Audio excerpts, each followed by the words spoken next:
Hi, and welcome back to Maggie's Mindful Moments, and I'm Maggie Kelly, your host. And today I wanted to talk a little bit about reorienting to our fear or to our suffering.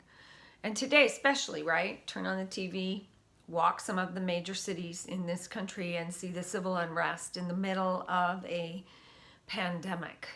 And you can see our suffering, our nation's suffering spilling onto the streets. And what's really important, I think, is to see the peaceful protests that are going on, that where we're taking the suffering and we're saying, I've had enough. We've long since had enough, 400 years, too much of it.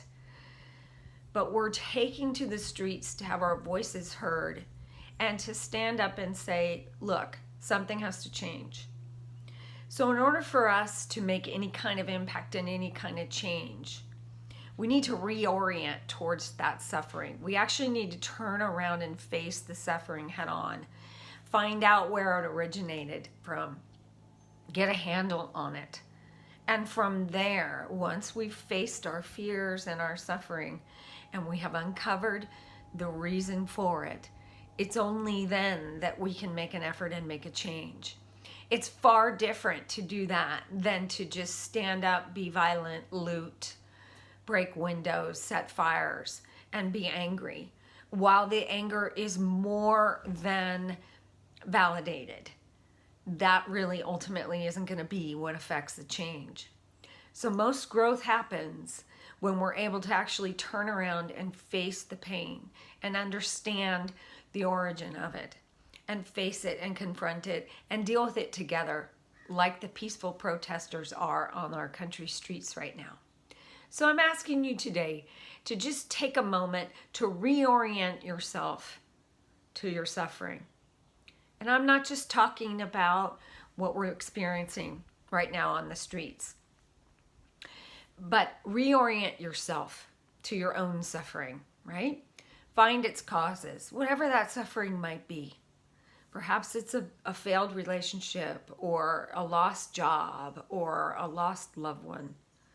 Reorient yourself, not only to not avoid suffering, right? Because most human beings and most animals of any kind really want to avoid suffering at all costs. So I'm not talking about just trying to avoid suffering, but also to help you begin to feel a sense of safety and facility around whatever it is that's happening. Because once we do that, we can start to become mindful of the very subtle shifts and the new capacities that we learn to open up ourselves and get a little closer to the suffering. Because truly, it's only when we confront our suffering and its causes that we can reorient ourselves to the causes and conditions of our healing and well-being.